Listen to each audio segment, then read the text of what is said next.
President-elect Donald Trump's nominee to be Attorney General dropped out today. Matt Gaetz said he didn't want to be a distraction.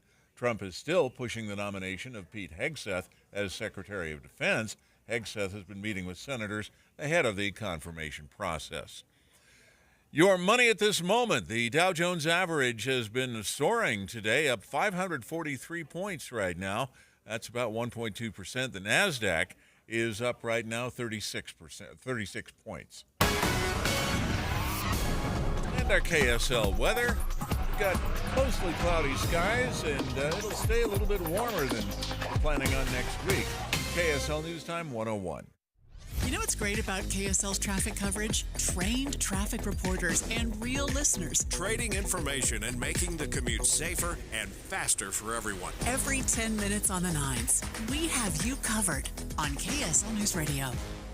If you're living with dry age-related macular degeneration or dry AMD, you may be at risk for developing geographic atrophy or GA.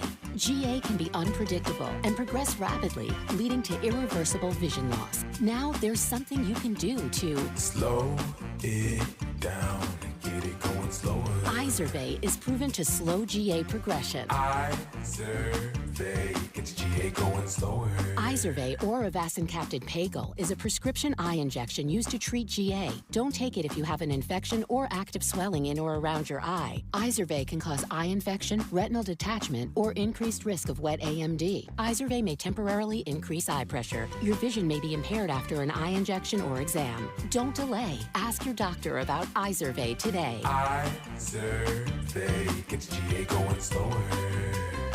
Visit Izervay.com. That's IZERVAY.com. See the high-flying dunks, show-stopping blocks, and crowd-silencing threes at Delta Center this season. With an action-packed schedule, it's easy to get to a Jazz game. Pick out an unmissable matchup, or just a tip-off time that works for you. It's time to put on your Jazz gear and head to the game. Come with a friend, a loved one, or as a group. See all available tickets and options at UtahJazz.com or call or text 801-355-DUNK. When you crash your car, you get it fixed. When your computer crashes, you get a new one. But what will you do if you've been saving in a 401k or an IRA and the market crashes? If you're in your 30s or 40s, you'll be just fine. But if you're in or near retirement, you could be in trouble. Mike Stevens and his team at Capital Wealth Advisors are here to help. They can run a risk analysis to see if you're too heavily invested in the market. Don't let the ups and downs of Wall Street control you or your retirement dreams. Call 801-210-5500 today to schedule your risk analysis with Mike Stevens and the team at Capital Wealth Advisors. That's 801-210-5500. Crashes happen. Question is, are you ready? Capital Wealth Advisors, 801-210-5500. Investing involves risk, including the potential loss of principal. Advisory services offered through Capital Wealth Advisors, LLC, a state of Utah registered investment advisor. All the cool kids and their parents are listening to Teen Talk with Jocelyn Osmond. Have you ever wondered what goes on inside the mind of a teenager? Get a glimpse behind the teen scene through the eyes of this bright, curious, and inspiring teen host. Jocelyn's guests include everyone from fellow teens to local celebrities, politicians, athletes, and other leaders and influencers. Take a listen this Sunday from 3 to 4 and learn more about the teen scene. Traffic and weather together brought to you by Sinclair's DinoPay app. Save up to 20 cents per gallon. Here's Ricky Meese. We still have crews in the middle of the intersection in Provo working to clear this crash at Foothill Drive and Canyon Road. But the crash that we had in Ogden, Washington Boulevard at 28th Street has cleared. Attention pet parents, tired of being a doorman for your furry friends? Say hello to Utah's own Pet Door Products, your ticket to convenience and freedom. Visit petdoorproducts.com. Ricky Meese in the KSL Traffic Center. It'll be dry with mild fall temperatures today and tomorrow. Then clouds move in on Saturday. Rain and snow likely on Sunday. Right now, 52 degrees, partly cloudy. I'm Dan Bomas from the KSL Common Spirit Health Studios. Listen online at kslnewsradio.com. We're Utah's news, traffic, and weather station. Inside Sources. Inside Sources. A new presidency, new state leaders, and a new legislative session. Utah's top political experts discuss the day's biggest stories. Only on KSL News Radio. Welcome to Inside Sources. I'm your co-host, Rusty Cannon, here with Greg Skordas, KSL legal analyst. Greg, it's good to be with you today. We've got some breaking news. Yeah, we do. And yes. In fact, I woke up this morning in Washington, D.C. That's right. And it's followed me here to the KSL studio. You can't shake D.C. So news out of D.C. for folks that don't know. And Greg, you helped break this a few hours ago on KSL on another show. Former Congressman Matt Gaetz has withdrawn from consideration to be the next U.S. Attorney General. This is what he tweeted. Quote, "I had excellent meetings with senators yesterday. I appreciate their thoughtful feedback and the incredible support of so many. While the momentum was strong, it is clear that my confirmation was unfairly becoming a distraction to the critical work of the Trump-Vance transition. There's no time to waste on a needlessly protracted Washington scuffle. Thus, I'll be withdrawing my name from consideration to serve as Attorney General. Trump's DOJ must be in place and ready on day one. I remain fully committed to see that Donald J. Trump is the most successful president in history. I will forever be honored that President Trump nominated me to lead the Department of Justice, and I'm certain he will save America," unquote. So I have to ask you this. Do you think that Trump and Gaetz underestimated the pushback, the controversy, the bad publicity that they were getting as a result of this pick? Or do you, I mean, because that's a good question. It had to be a serious pick. I mean, Trump didn't just do this to surprise people. I mean, Gaetz is an attorney. Yeah. He's been in Congress for a while, and he's active. I mean, he's got a lot of things going for him. But this one just became so controversial right out of the chute that it seemed to me, and maybe you disagree, this confirmation was probably doomed right at the beginning. Yeah, I think, my personal opinion, there's maybe two scenarios. Number one, they underestimated the pushback. Number two, they maybe thought there would be some pushback and are not surprised this is how it went. However, maybe let's just give it a try. Because the reactions that I got from those that I know in D.C. once it was announced, I remember we talked about Senator Grassley having his mouth open for like 30 seconds and was speechless after the announcement. That was a lot of people's reaction, head scratching. I was told by several people there's zero chance that he gets confirmed. You had the pushback the other way over the next few days of, hey, he gets to pick who he picks, let's go. But what I wouldn't give to be a fly on the wall in those Senate meetings in D.C. yesterday, between he and these senators. These excellent meetings he just described. Yeah, I mean, you wonder if they're the magnanimous, well, Mr. Gaetz, I'm just having a hard time thinking that we'll be able to get to 50. I wish you could. Or was it more direct of, like, are you kidding? Are you really want me to right. vote for you? Right. You know, like, you wonder what those meetings are like, if they get colorful, if they're nice and high level. And you wonder if Trump and Gaetz really wanted to go through the inquiry, the inquisition, the Senate hearings, that ethics report from the House that may or may not have come out during that, and go through all that, go through days of debate, go through days of confrontation, and then come to a vote, which would have been close if it was done today, let alone after that. You know what I mean? Yeah. I mean, the Republicans have a majority. They're 53-47. If 3 Republicans go south on this nomination, he doesn't get it. Correct. And so, and there were already several, like you said, that were saying, I don't think I can do this. Yeah. That number may have only grown when some of the facts that we're learning about Gaetz would have come out during those Senate confirmations. Well, not only that, think of the position you would have put many Senate Republicans in by forcing them to vote in public on it. And so I think, I am not surprised this happened. I'm surprised it happened so quickly that he has stepped down. But President Trump also said today, I greatly appreciate the recent efforts of Matt Gaetz in seeking approval to be Attorney General. He was doing very well, but at the same time did not want to be a distraction for the administration, for which he has much respect. He added, Matt has a wonderful future, and I look forward to watching all the great things he will do. So that transitions to the next question I wanted to ask you, Greg. Does he stay in the House? Because he resigned, but now but we're going to talk about that. Does he or can he? So I think he can, and I think he does. You think he does stay in the House? Yeah. I mean, he's reopened the House ethics investigation, and he may have to suffer that. Yeah. But he was voted in by the people of Florida. And whether just a month ago, whether or not he resigned or not, he just won an election. He can say, okay, I resigned, but in January you're swearing me in because I just won an election, if he wants. Yeah. And I also think if you recall what happened with Chris Stewart, he tendered his resignation, but it wasn't effective, if I recall, until Governor Caucus accepted it. Yeah. So if the same is true in Florida and Ron DeSantis said, well, wait a minute, I never took this, then maybe he hasn't resigned. Yeah. So apparently in his resignation letter, it's being reported that he did, we could go back and look, he did say, quote, not intend to take the oath of office in January. Right. So he can easily walk this back. The question on my mind is, does he give ammunition once he's back in to say, okay, here comes the ethics report?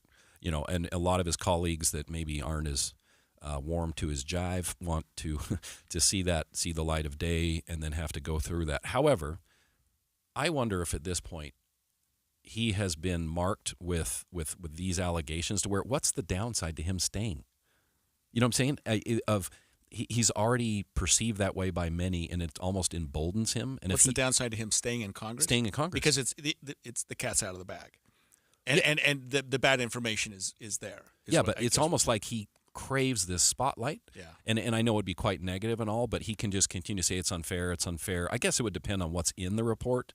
The one thing that just I've still scratched my head the entire time was how he resigned immediately after saying he was they were throwing him in for Attorney General, and that puzzled me because the others coming from the House that have been picked to lead or to go into the administration, they have not resigned.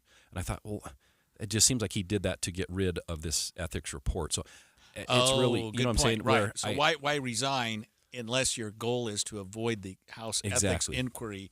Because there was a lot of discussion. You're absolutely right, Rusty, about what happens with this report now. Is it even relevant? Because it was done under the auspices of a House internal ethics investigation, not for the Senate confirmation hearing, maybe. So, is that still buried?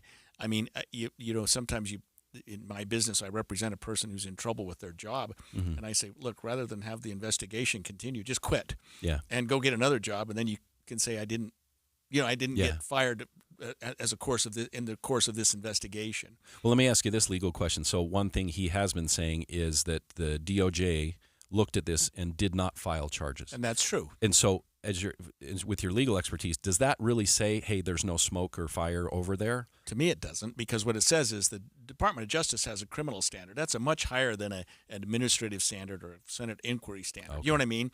That what they're saying is we didn't think we could put this in front of a jury of 12 people and have them unanimously convict him beyond a reasonable doubt that he committed a crime. That's the highest standard in any court of law in America, but the criminal standard for a conviction. That's a burden of proof that's really hard to get.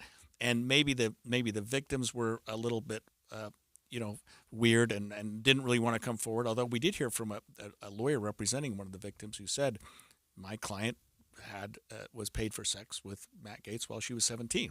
Mm-hmm. But maybe she doesn't want to come forward. Maybe she doesn't want to expose herself and all the ridicule or whatever that she might suffer. So I don't know that's a distinction. It's certainly a difference, but the DOJ not filing doesn't mean it didn't happen. Okay. Got it.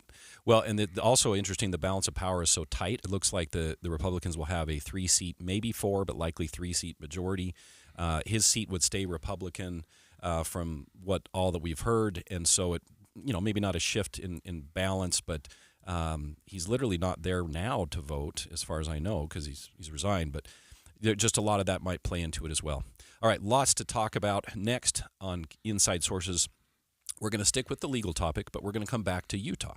After the break, we'll discuss the competency hearings for a man on Utah's death row. We'll be right back. The KSL News Radio app will update you on breaking stories. A house explosion this afternoon. And you'll get exclusive audio streams from local events, breaking news, and sports. Cougars feel like they can overcome anything. All of your favorite KSL hosts are there too, so you can listen anytime. Plus traffic and weather. Download it today. The app for KSL News Radio. paid for by government. Now is the time to fill your vault with Morgan Silver Bars. Grab your piece of America's silver legacy with this special offer. These spectacular shining silver bars featuring a crisp image of the iconic Morgan silver dollar, a legendary coin that has captivated collectors for generations. Americans treasure owning silver bars and coins, putting them away for themselves and their loved ones. Call now to secure 1-ounce silver bars minted in 99.9% pure silver and made in the USA. You'll be glad you did. Hurry, don't miss out on this special deal. Save $10 per silver bar. The more you buy, the more you save. Limit of 25 bars per customer. Call to learn more. Plus, with qualifying orders, you'll receive a free Morgan silver dollar. That's a $59.95 value and free shipping. Call 1-800-222-3967 now to secure your 1-ounce Morgan silver dollar bars. That's 1-800-222-3967. It's a night of shocking fall finales on NBC's Law & Order Thursday. First, on Law & Order, an officer is murdered, but who is the prime suspect? You're saying you think a cop's involved. Then, in a heart-pounding SVU, Hold your fire! Carisi is caught in a deadly crime scene. I need you to tell me that he's okay. The can't-miss Law & Order and SVU fall finales tonight on NBC. Then stay tuned for KSL 5 News at 10. 5 Utah teens killed in 6 months by other students as young as 15. I just miss him so much. I'm KSL investigator Courtney Johns, and we're taking a look at teen violence trends and what we know can make a difference. It's better to stop a habit rather than having to break a habit years later. KSL investigates the rise of teen violence tonight at 10. So you're the person that has been assigned the responsibility to make the upcoming holiday season extra special for your company, for the employees, and for those amazing clients of yours, especially maybe the ones that need a little extra tender loving care. This is why so many people in your position, they turn to the Western Nut Company. You're going to find nuts of every kind and special gift baskets that are spectacular. And it goes above and beyond the special goodies to eat. They have amazing decorations there as well. It's time to call the Western Nut Company or drop by their flagship store at 434 South on 3rd West or go online at westernnut.com. And don't forget that Thanksgiving, too, is just around the corner. And if you're looking for the perfect hostess gift, you've been invited to dinner, well, take a little gift from the Western Nut Company. Go to westernnut.com, drop by 434 South on 3rd West, or give them a call, the Western Nut Company. This Friday, join KSL News Radio and Hale Center Theater as the movie show broadcasts live at the theater beginning at 11 a.m., 9900 South Monroe Street in Sandy. 2025 season tickets are now on sale and make great Christmas gifts. Gift cards are also available for any amount. The 2025 season includes Little Women, the Broadway musical, DreamWorks, The Prince of Egypt, Finding Neverland, 12 Angry Men, Footloose, the musical Comedy Murders of 1940, Sister Act, and Disney's Frozen. Playing now on the center stage is Disney's Beauty and the Beast. And on the Jewel Box stage, the 40th year of A Christmas Carol. Go to hct.org or call 801-984-9000. Getting help with electrical repairs is easier than you think. All you have to do is call Any Hour Services or schedule an appointment at anyhourservices.com. No one helps more homeowners than Any Hour Services. An airliner heads for Alaska with 101 passengers and crew. Then, somewhere over the Gulf of Alaska, Flight 293 slams into the icy water below. Even if all 4 engines quit, it just doesn't fall out of the sky. No bodies were recovered. Loved ones had no closure and were left to wonder. What happened to Flight 293? Unsolved Histories, What Happened to Flight 293 is available now. Follow us at unsolvedhistoriespod.com or wherever you get your podcasts. With the 3 things you need to know this hour, I'm Dan Bomas. First, the Utah County Clerk says it's okay for him to find out whether legislators voted by mail, even as a legislative committee advanced a bill to make that illegal. Second, former Congressman Matt Gaetz withdrew his name as the nominee for Attorney General this morning, while another nominee, Pete Hegseth, still working on his confirmation as Secretary of Defense. Third, a storm on the West Coast causing flood concerns and flight delays. 52 degrees, partly cloudy in Salt Lake City. And back to Inside Sources on KSL News Radio. Inside Sources on KSL News Radio. Welcome back to Inside Sources. 3 months ago, the state of Utah executed a man who had been on death row for 25 years. His name was Tabarone Honey.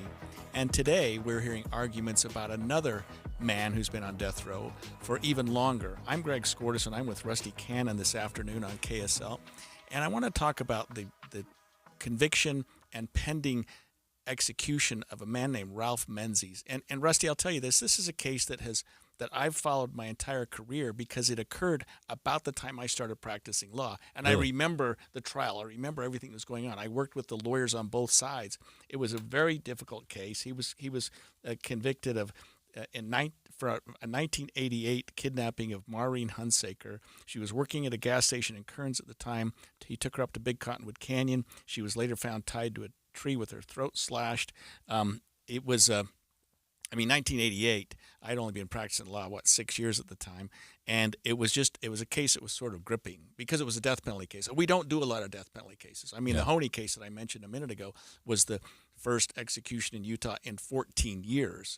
And right now, I think, including Menzies, there are about 7 or 8 people on death row. But what's happened in this case, and I think a lot of people don't understand this, he's being evaluated for his competency. And there is no question that he has dementia right now. Yeah. So he didn't have dementia at the time of the crime because he wasn't found not guilty by reason of insanity. Mm-hmm. He wasn't found incompetent to stand trial. But in the intervening, almost 40 years, 36 years, he's developed dementia. And under the law, a person cannot be convicted of a crime unless they can make the connection, the mental connection between their crime and the punishment. They have to understand. I know this seems kind of strange, but they have to cognitively understand, I'm going to be executed because I committed a violent crime. I did a horrible thing. Yeah. And so his attorneys have argued he doesn't understand anymore what he did. He doesn't understand why he's in prison. He's incompetent. That doesn't mean, and a lot of people are like, he's going to get out. He's not. He's never going to walk the streets. He'll never get out of prison. That's not an issue. The issue is, can he be executed? And then there are a lot of sub-issues to this, but his lawyers have raised his competency and said, Your Honor, you can't execute this man because he's not competent. Now, a secondary issue came up, which is this. The evaluators of him work for the state hospital, which are arguably under the auspices of the Attorney General's office, which is pushing for his execution. So his lawyers have said there's a little bit of a conflict there. The doctors who are claiming that he's competent work for the prosecutors. And of course, they are a separate entity. They're a state agency, but they're represented by the Attorney General's office. Mm-hmm. And so the judge has allowed 5 evaluators to take a look at him, and they range from 3 neuropsychologists, a neurologist, and a forensic psychologist, and they all agree that he's impaired. They all agree that he's got dementia, but the level of that, the level of whether or not that takes away his ability to understand what he did and why he's being punished is what this hearing is all about. Okay, so they need to establish, if this line of defense was to work, they would need to establish clearly that he does not understand that that he's going to be executed for the crime that he committed. Right. That they have to establish that. So let me ask you this. Does that make it possible for somebody to just play along? Right. Or for him to say, I have no idea. I'm saying, could this be abused? Could this be... Absolutely. Okay. But these doctors can see through that. I mean, I've seen a lot of these evaluations done, and they'll find holes in the way people answer questions, the way they respond to things. I mean, they look for cues. They look for clues. They look for things to make them understand more or less what a person's thinking and he can say anything. I mean, you can say I see aliens or this and that, but they can also watch you during the day. And he works in the prison. I think he works in the laundry.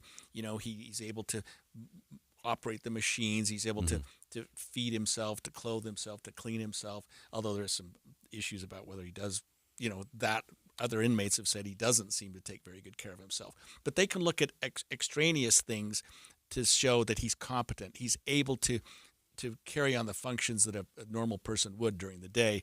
I know that doesn't necessarily equate to understanding the consequences of your conduct, but they've also asked him about that, and he gives sort of different statements at different times about, well, I'm being executed because I am accused and convicted of killing a woman. Yeah. And it was, like I say, a gajillion years ago. How long would this process go on before, or I mean, how imminent is his execution? That execution will be scheduled for this spring. I mean, so it's it's going coming to come soon. up. Yes. Okay. And by the way, this crime occurred in 1988, and at the time, Utah law allowed an individual who was convicted of a crime to choose between firing squad, which we had at the time, or lethal injection. He chose firing squad, and although we don't use the firing squad anymore in Utah, we will, I believe, use that if he's executed, because it was the law of the land at the time, and it was his choice to go to a firing squad. So we may very well have a firing squad. And by the way, we don't have those in the country anymore. Well, I was going to say, so you're saying that it's possible that he dies by firing squad. Do we even have that set up at this point? I mean, they'd have to find a location. Right. They would have to literally start from square one. But you're saying this could happen. That's the way it would happen, I believe, if he's found competent and the prison's set up. I mean, they can set something up out at the new prison. I'm sure they're not even set up for that. Yeah. But if you recall with Honey, he was a lethal injection, and even that had changed over the years to where the medication wasn't readily available. Yeah. The pharmaceutical company that manufactured it was saying, "Hey, we didn't develop this medication for you to states to kill people. We're not going to sell it to you."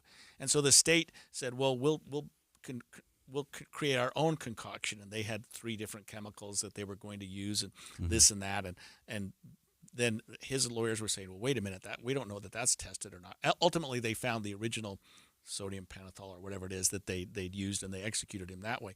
But yeah, I mean, every state can choose its method and manner of execution. Utah in 1988 allowed for a firing squad or lethal injection. He chose firing squad. That's most likely the way it will go down if the judge decides he's competent. So the judge already cleared the first hurdle for the Attorney General's office, and he said, and this is a judge, a very good judge, it's a judge I've known for years, he said, look, they work for the state hospital. Sure, they're represented by the Attorney General's office, but these doctors aren't beholden to the AGs. They're not. They do a job for a reason. They make diagnosis for a reason because it's medically proven, it's medically sound, and I'm not going to discount them just because they happen to be on the same payroll as the prosecutors. That was a good argument, but it just didn't fly.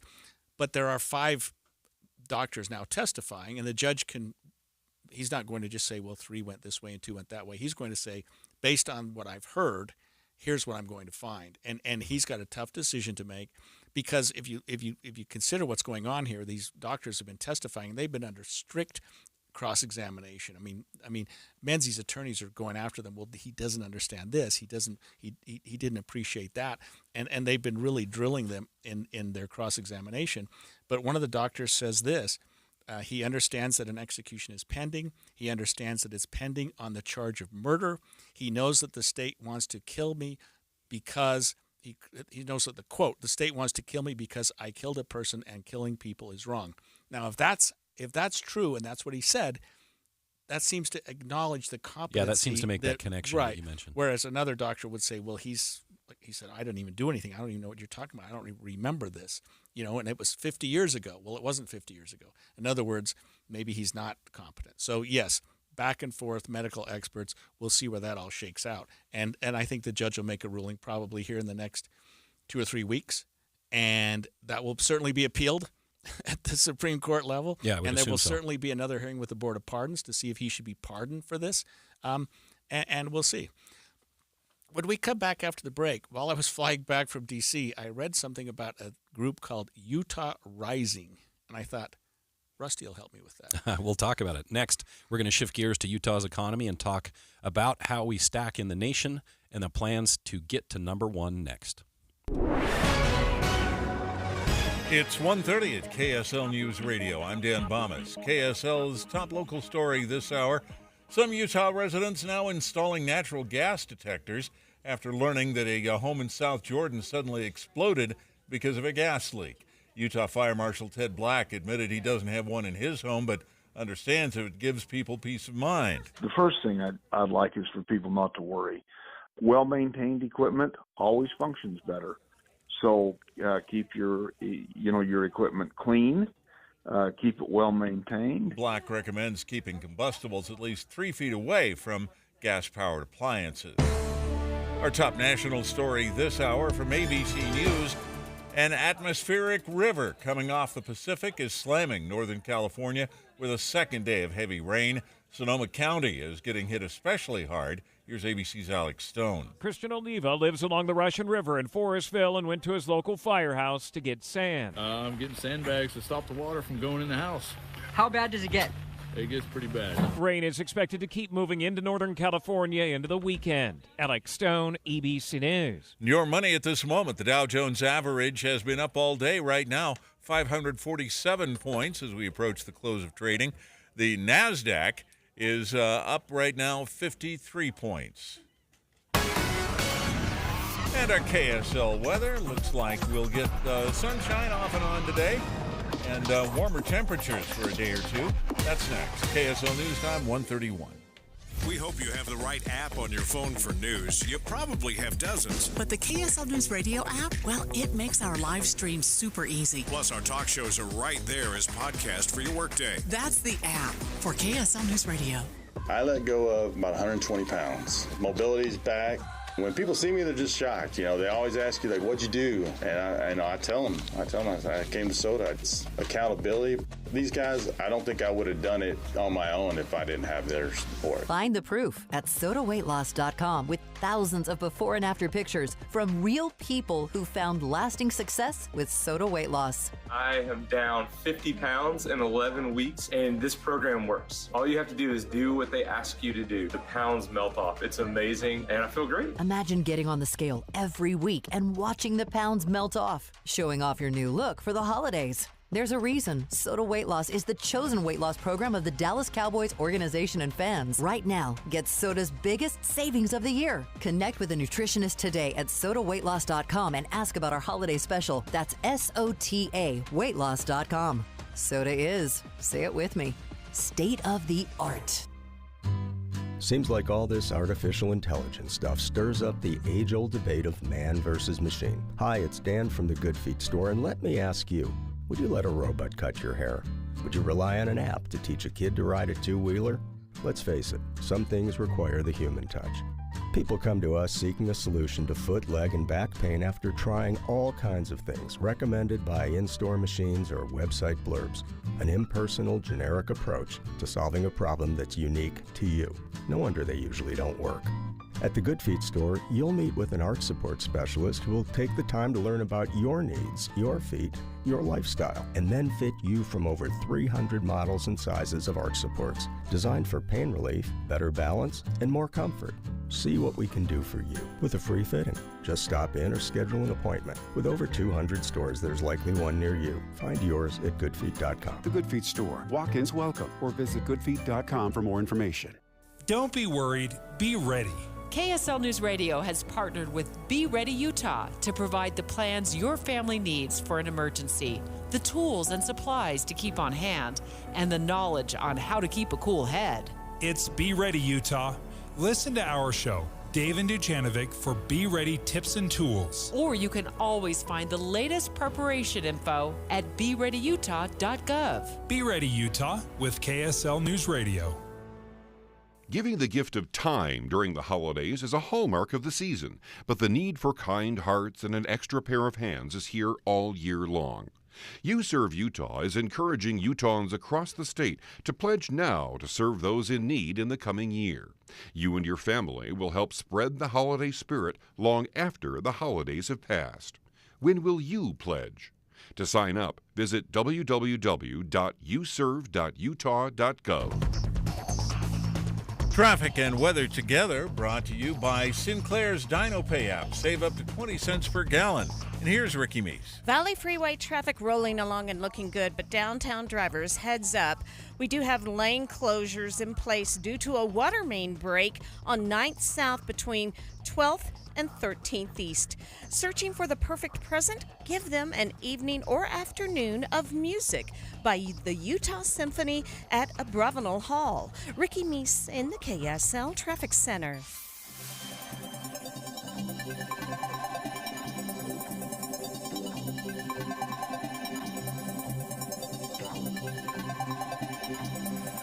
It'll be dry with mild fall temperatures today and tomorrow. Clouds move in on Saturday. Rain and snow are likely on Sunday.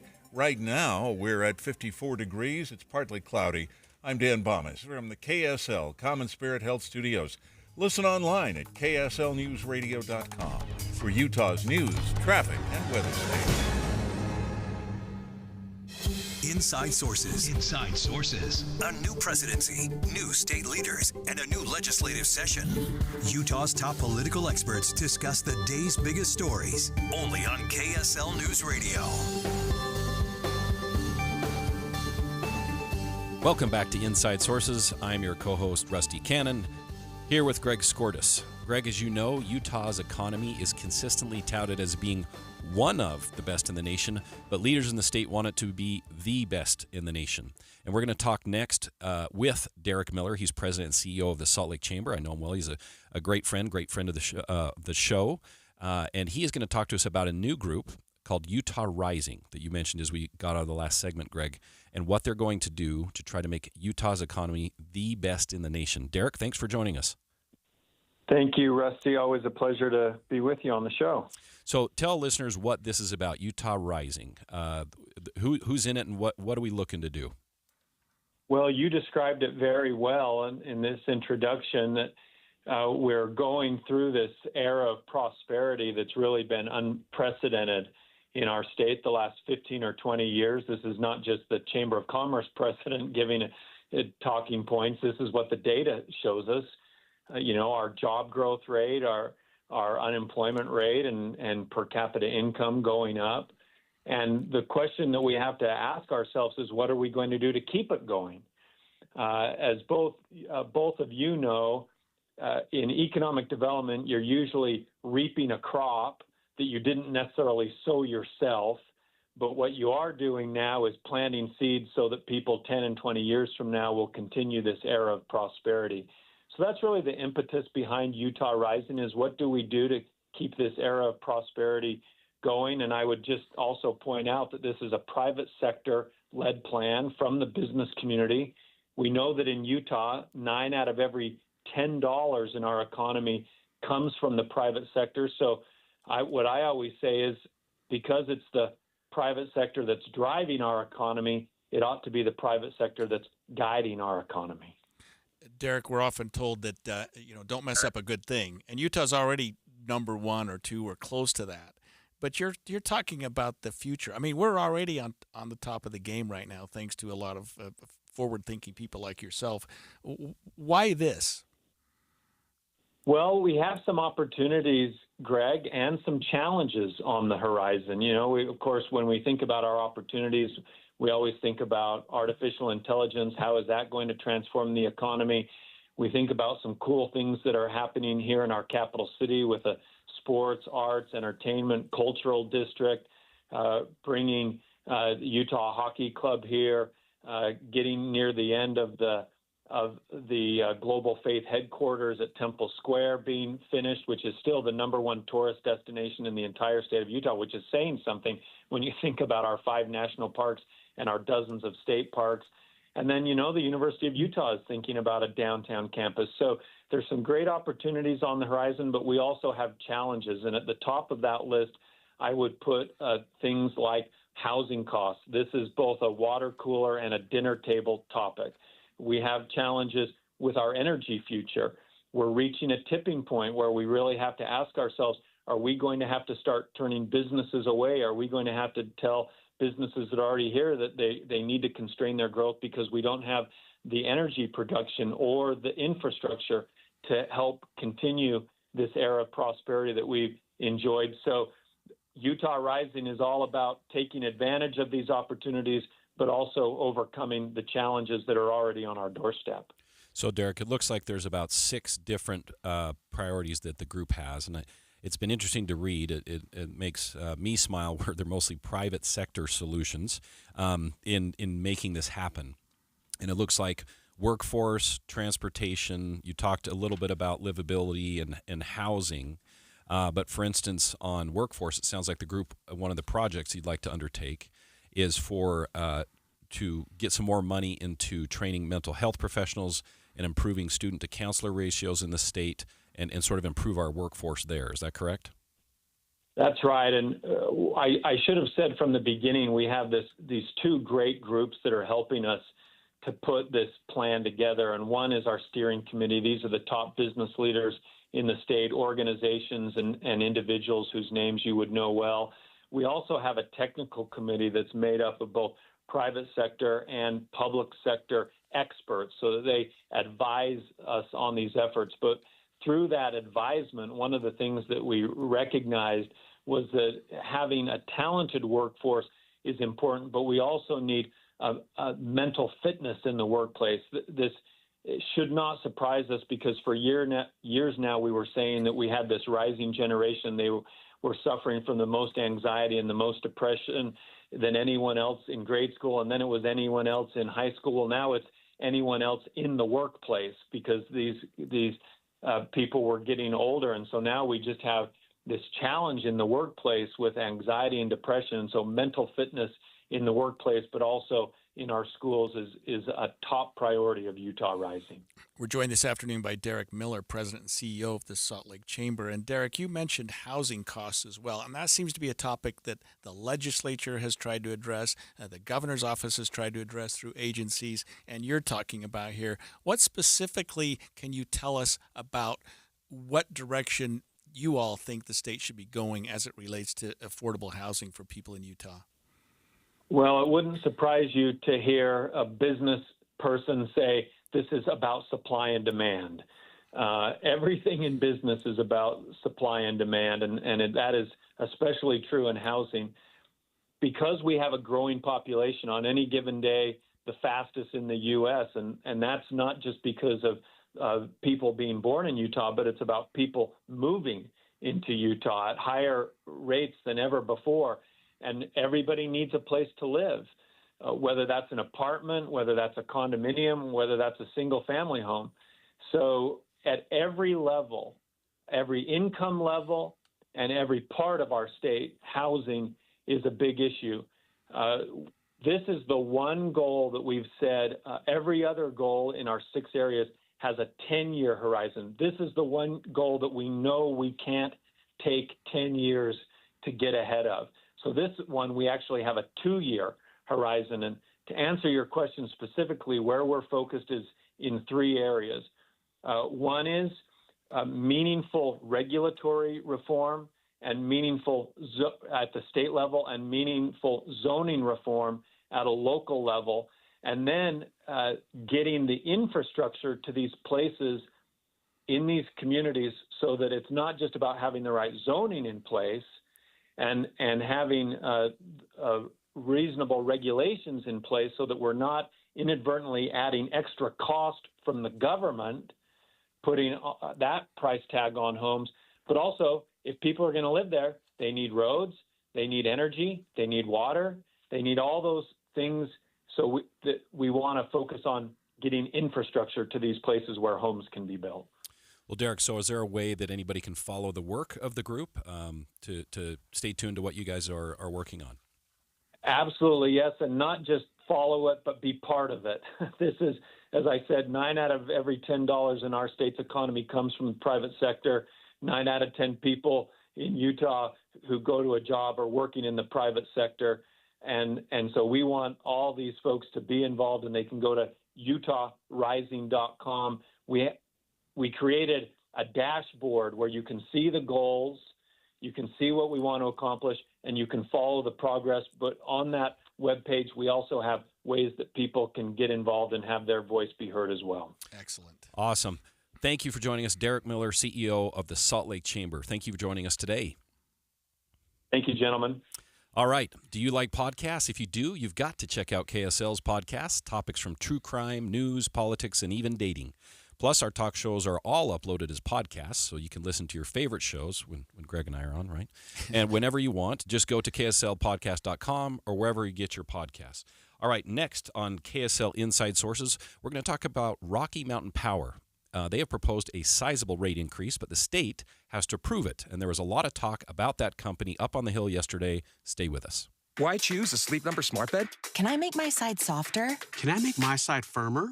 Can we sleep cooler? Sleep Number does that. Cools up to 8 times faster and lets you choose your ideal comfort on either side. Your Sleep Number setting. And now, during our Black Friday sale, save 50% on the Sleep Number limited edition smart bed. Plus free home delivery when you add a base. And Cyber Monday. To find a store near you, visit sleepnumber.com.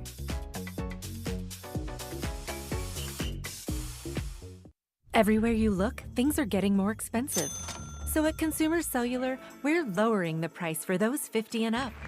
Now you can get unlimited talk, text, and data for $30 a line when you buy 2. That's just $60 a month for 2 unlimited lines. So if you're 50 and up, make the switch and save. Come on, you've earned this. Call 1-888-FREEDOM or visit consumercellular.com today. Requires 2 lines of service, age validation, and credit approval, subject to system and area limits, taxes, and other fees apply. The Advanced Window Products end-of-season sale is happening now. Your chance to get beautiful new state-of-the-art windows and save a bundle on your energy bill. Call Advanced Window Products now, and they'll give you $2,500 off on 10 windows or more. We're talking about custom frames and sealed double-pane glass, any style, any color, and they're created just for you right here in Utah. You need a doggy door inlaid into the glass? They do it all the time. In fact, Advanced Window Products has been building the highest quality windows here in Salt Lake City for 38 years. So there's no middleman and you save money. They build the windows, they install the windows, and they guarantee them for life. So keep the heat inside with new windows. The energy companies will even give you a rebate. Advanced Window Products offers 0% financing, affordable monthly payments, and now $2,500 off on 10 windows or more. Call them right now, 801-850-9100. That's 801-850-9100, or go to advancedwindows.com. The impact of a meal goes well beyond feeding our bodies, because when people don't have to worry about where their next meal is coming from, they can truly thrive. Like Marta. And now we'll hear from our class valedictorian, who with our hard work never ceases to amaze us. Please welcome Marta Moreno.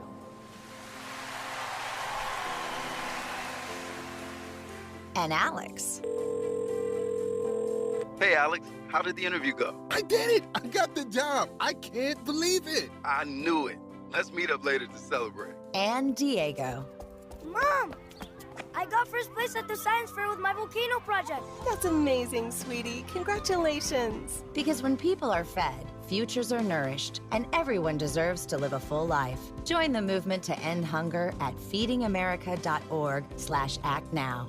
feedingamerica.org/actnow. A public service announcement brought to you by Feeding America and the Ad Council. In 2024, dating is a disaster. We've been ghosted, breadcrumbed, stuck in situationships. Hi, I'm Debbie. I'm Caitlin. Welcome to our new podcast, Dating at Her Age. Dating has been so dicey for us, we asked KSL, can we launch an all-new podcast about it? People use these dating apps. You're not really dating when you're on the dating app. Dating at Her Age, brought to you by Mountain Home Services. A new episode drops every Thursday on KSLNewsRadio.com.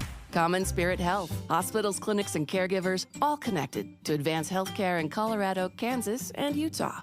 Healthcare with human kindness is here. Hello, human kindness. Tim and Amanda. One of the things I love about radio is that we are all hearing it at the same time. One of the differences between that and just scrolling on your phone is that I don't know when that story was posted. Maybe an hour ago, maybe 3 days ago. To your point about who wrote it, where did it come from, and is it dated information, our hope every day is that we can provide a more broad spectrum of information on a single topic that you can then take and make decisions on your own. Utah's Morning News between 5 and 9 on KSL News Radio. With the 3 things you need to know this hour, I'm Dan Bomas. First, more people are installing natural gas detectors after learning more about a fatal house explosion in South Jordan. Second, the atmospheric river out of the Pacific causing flooding and flight delays in Northern California. Third, state officials backing a plan to have water users pay more if they use more. 54 degrees, partly cloudy in Salt Lake City. And back to Inside Sources on KSL News Radio.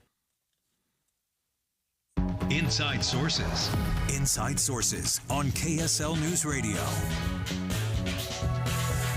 Welcome back to Inside Sources. I'm your host this afternoon, Greg Skordas, and I'm alongside Rusty Cannon. And Rusty, back in the day, I remember as a kid seeing ads for a company called Utah Power and Light. Yeah, I remember. You may not, okay, Ready Kilowatt. Yeah. Remember their little spokesperson was Ready Kilowatt. Then they decided, well, let's get a little bigger. So they formed this Rocky Mountain Power, and now it's part of a bigger group called Pacific Corp. Yep. Well, there's some discussion up on the Hill about, hey, wait a minute, maybe we're getting a little too big when you consider that we are all part of sharing the costs of energy between Utah, Idaho, Wyoming, California, Oregon, and Washington, and that all of those states have a little bit different issues. For example, the wildfires in California and Oregon have jacked the rates up there exponentially. Should Utah be paying for that? Well, that's the big question, right? That's right. With their settlement, and that's what precipitated what happened yesterday. Right. And Utah looking to increase our nuclear capabilities, and some of these states have moratoriums. They have actually constitutional amendments that they not go down that road. So maybe there is a time to divest, and certainly that's what the state leaders are pushing right now. Yeah, so yesterday up on the Hill, there was discussion in a committee along the lines of what had already been discussed before, where GOP leadership and Governor Caucus as well are urging Rocky Mountain Power to consider separating from its parent company, Pacific Corp. And also remember, Pacific Corp is part of Berkshire Hathaway. So it's a big mess, but big conglomerate. And they want to align Utah's energy goals of affordability and reliability instead of, in their view, aligning our goals with all these other states, as you mentioned, that are diametrically opposed to us on some policies when it comes to energy. And so they're pushing them as to, hey, you guys should split. So yesterday, up on the Hill, Rocky Mountain Power President Dick Garlish was there, and he highlighted the complexities and costs of the restructuring and said this could take a lot of time to get this type of thing figured out. And he talked about sort of feelings that go into this issue. Everybody's frustrated. I get that you're frustrated. I get the customer's frustrated. I am frustrated. This isn't profit. This is money that's been prudently expended to provide the services that we were providing today. Yeah, I mean, he's saying, I'm frustrated. I feel your pain, but I think that there's got to be a little bit more in terms of, well, what are we going to do about it? And I think that the state's looking forward and saying, I mean, it's funny that we follow this after the last segment with the Utah Rising and sort of the future, where we're going. And this is another group saying, well, where are we going with energy costs? What are we doing in Utah, and where are we going to be in the next 5 or 10 years? Yeah, and I think what heated this up is the rate, and I know we've talked about this on the air on other shows, the rate increase that they had proposed. I don't have the numbers in front of me. I can't quite remember, but it was significant. And I think their proposal was to raise them accordingly, but do it over a couple of years and smooth it. But it was significant. And obviously that had everybody up in arms and justifiably upset. And the question seems to be, is that rate increase due to regular factors, building out, providing services, planning for the future, or is it related to this large settlement? As you mentioned with the wildfires in Oregon, maybe California, mostly in Oregon, it is a massive settlement. I can't remember if it was over $1 billion or what, but it's big. And is that leading to this rate increase? And if so, why are we part of this system? Let's get out of it. Yeah, and which begs the question: how do we get out of it? I mean, is there a mechanism? Do you think? And I guess that's what they're talking about, for a company to divest itself of its parent company. And I mean, there's got to be a way to do that.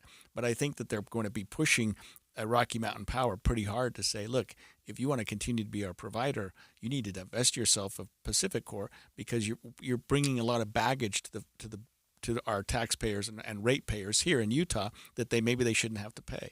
Yeah, and that's the question.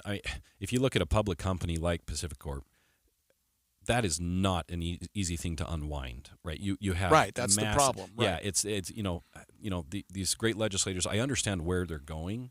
This is not something that you flip a switch and be like, hey, let's put it up for sale tomorrow, or let's spin it off. You're talking, like you mentioned, 18 months is what the CEO mentioned to even just examine this. And he's right. It would be a long time to figure out, could this work, how it would work. But also, this is a company that is owned by shareholders. It is a public company. Yes, it's regulated, but it's a public company. So when you really get down to it, it's up to the shareholders. If they don't feel like it's the right thing to do, they're not going to go down that road. However, the government and the legislature can be quite persistent in pushing an issue, and it's their right to do so. It's interesting you mentioned that old model of Utah Power and Light. Senator Dave Hinkins, a wonderful senator, he actually talked about that in the hearing yesterday of, hey, let's go back to that old structure, and we're comfortable with Utah, Idaho, and Wyoming, but we're not comfortable with some of these other states, and the priorities, specifically green energy priorities, is really what these folks have a problem with. Yeah, and of course, a lot of the states, especially along the coast, are dealing with these extreme weather conditions that are causing these wildfires, and those are part of our system now. Those are part of what's going to be happening more and more and more and more. And we certainly have them here in the West too.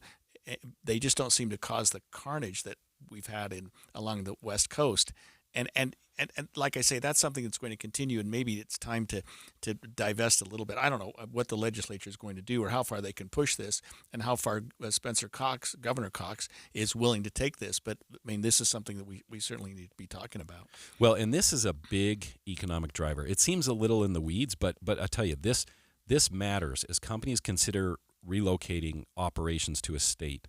The cost of power, the cost of energy is a massive factor in driving attraction to the state. So lawmakers actually are pointing to 5 AI companies that have expressed interest in coming to Utah, but the energy needs just aren't there. These AI type of operations require massive amounts of electricity. Actually, the CEO said that CEO of Rocky Mountain Power said that there are 3 gigawatts of electricity that serve the Wasatch Front. And to meet the dynamic needs of the companies that are interested, as an example, these AI companies, they'd have to go up to 10 gigawatts. That's more than triple their capacity. Yeah, it's not going to happen. And so that's why this gets to be such a contentious issue, is this really matters not only for our current business environment and our future environment, but you and I think everybody listening, we all want the light to come on when we flip the switch, and we want it to be affordable. And if you look at power rates, I don't know if people have relatives or others that live in a state like California or somewhere else, you compare power prices, they are in a different ballpark. Like, it's not even close. We have a very, very good structure in Utah, and we've probably been lulled a little bit into, thinking everybody else has it that way. That is not the case. And the reason it's been so cheap is basically we just haven't gone as far down the road on all these alternatives as others, and that's where these legislators want to hold the line. Yeah, Rusty, I think a lot of us, and maybe you're different because you're more forward thinking, but didn't have this on their radar as something that the legislature was going to be talking about right now. Yeah. I mean, I don't know if you know, but who's bringing this about, or how did this get to a point where now we're talking about it in a way that we haven't in the past? Yeah, it's this will be a continual issue. There was some last session. There was a lot of debate over in Delta, we have a large coal-fired power plant that's essentially being wound down, literally ending. Right. They're building a natural gas plant close to it. There's angst over that and transmission lines and where we get our power. What does our portfolio look like? There is no end to this discussion. It's a critical discussion. It's going to continue. And I think they'll continue to beat the drum, and Rocky Mountain Power will have their work cut out for them in answering to these calls, because they will continue in earnest. So much on the plate of our legislature coming up here in February. We'll see where that Fire goes. Hose, yep. And we're going to take a look at elections as what we learned in this last session and what we're going to be dealing with in the future, and especially talking about how some of our elections clerks are dealing with some of the issues that we've had to deal with, mailing ballots and whatnot. We'll talk about that after the break.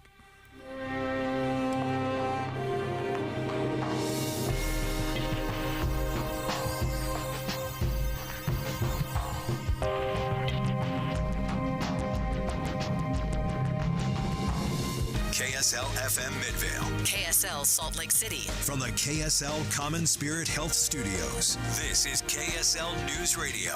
Utah's news, traffic, and weather station. It's 2 o'clock at KSL News Radio. I'm Dan Bomas. KSL's top story this hour. New data says it's not looking any better for home buyers in Utah. The Federal Reserve Bank of St. Louis says you'd need a median yearly income of about $160,000 to afford a home. Renters likely won't be able to buy a home in Utah unless they're willing to move counties. Utah water managers are recommending that we use a tiered approach to billing people for their water use. The Division of Water Resources Director, Candace Hassenjager, says this encourages people to use less since you pay more if you use more. When we look out to 2060, it's a pretty long runway, but we do have a $60 billion estimated need for water projects. And Hassenjager says some of that increased money could be used to pay for those water projects. The division recommending higher tiered rates, but it's still up to local water districts and cities to decide whether to implement them. Our top national story this hour from ABC News. On Capitol Hill, senators reacting to Matt Gaetz pulling his own nomination as President-elect Trump's Attorney General. Republican Senator Lindsey Graham says he is committed to helping the new president where he can. I will not be a rubber stamp to his nominees, but I will also not engage in an angry mob mentality. In a statement, Gaetz says it's clear his confirmation was unfairly becoming a distraction. Your money at this moment, the Dow Jones average now 461 points up on the day, and the NASDAQ is up about 7. And our KSL weather, we've got sun and clouds this afternoon, and that's what it'll look like tomorrow as well. KSL News Time, 2:01. It's a priority for us at this station to bring you all sides of a story and to talk about the news fairly, completely. Get all the facts and be really aware. Utah's Morning News with us, Tim and Amanda. Weekday mornings 5 to 9 on KSL News Radio. Everyone's seen a vending machine, but what about a giving machine? The Church of Jesus Christ of Latter-day Saints has placed the world's most amazing giving machines in 106 cities around the world, including Orem, Salt Lake City, Ogden, Logan, and St. George. Giving machines are vending machines where you select items or services to be given to someone in need here or around the world. Community Action Services and Food Bank is excited to be part of the giving machines at University Place in Orem by giving food for a weekend meal for a child or for meals in their food pantries, giving a warming center kit, or another needed service. You make a difference for a child, for a neighbor. Learn more about how you can light the world when you visit casfb.org. casfb.org. The giving machines are open from November 25th through January 3rd. 100% of donations go towards your gift. All transaction fees are covered by the Church of Jesus Christ of Latter-day Saints. Discover the joy of giving with the Light the World giving machines. Are you suffering from constant fatigue, joint pain, or digestive issues? Do you have brain fog, anxiety, or depression? Have you seen multiple doctors and still don't have any answers?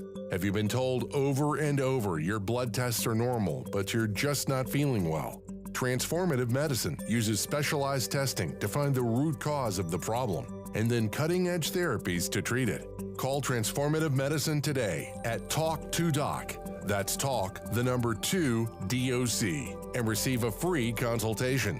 Finally, get to the root of the problem and have the answers you've been waiting for. Don't wait to get your life back. The first 25 people to call Transformative Medicine at Talk to Doc will receive a consultation absolutely free. That's Talk, the number 2, DOC. Transformative Medicine can help you feel your best. Don't wait. Call Talk to Doc right now. That's Talk, the number 2, DOC. Hey, this is Dan, the laptop man from PC Laptops. Let me tell you an amazing story.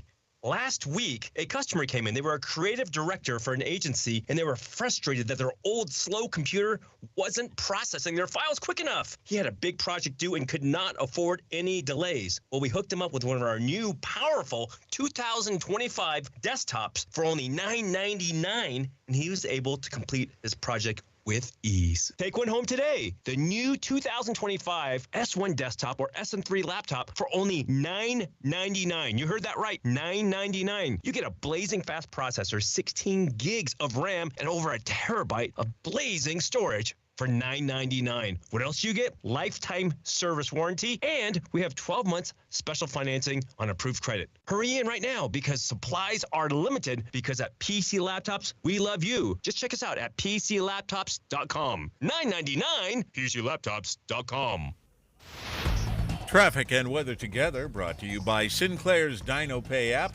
Save up to 20 cents per gallon. And here's Ricky Meese. We had a report of an accident 100 North at Main Street in Salt Lake County. And crews have arrived on the scene of a single vehicle accident westbound I-80 at 5600 West on the left. Attention pumpkin pie people, don't stuff your potholes with your Aunt Janice's yams this year. Go Pave Utah plows through snow like your Uncle Larry hammers his mashed potatoes. Call Go Pave Utah today. Ricky Meese in the KSL Traffic Center. It'll be dry with mild fall temperatures today and tomorrow. Clouds move in on Saturday. Rain and snow likely on Sunday. Right now, 55 degrees. It's partly cloudy. I'm Dan Bomas from the KSL Common Spirit Health Studios. Listen online at kslnewsradio.com. We're Utah's news, traffic, and weather station. Inside Sources. Inside Sources. A new presidency, new state leaders, and a new legislative session. Utah's top political experts discuss the day's biggest stories. Only on KSL News Radio. Eye on the Hill 2024. Special coverage on KSL News Radio. Welcome back to KSL Inside Sources. I'm your co-host, Rusty Cannon, here with Greg Skordas. Greg, yesterday up on the Hill, they talked a lot about ballots and voting and elections processed. And under a new bill discussed in an interim committee meeting yesterday, they talked a lot about a few different topics. Another discussion topic was on counting ballots after an election, so long as they were postmarked before Election Day. So we spoke with State Senator Dan Thatcher just before today's show about these proposals.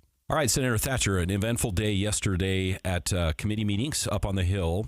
And let's talk about a couple of items that came up in your committee.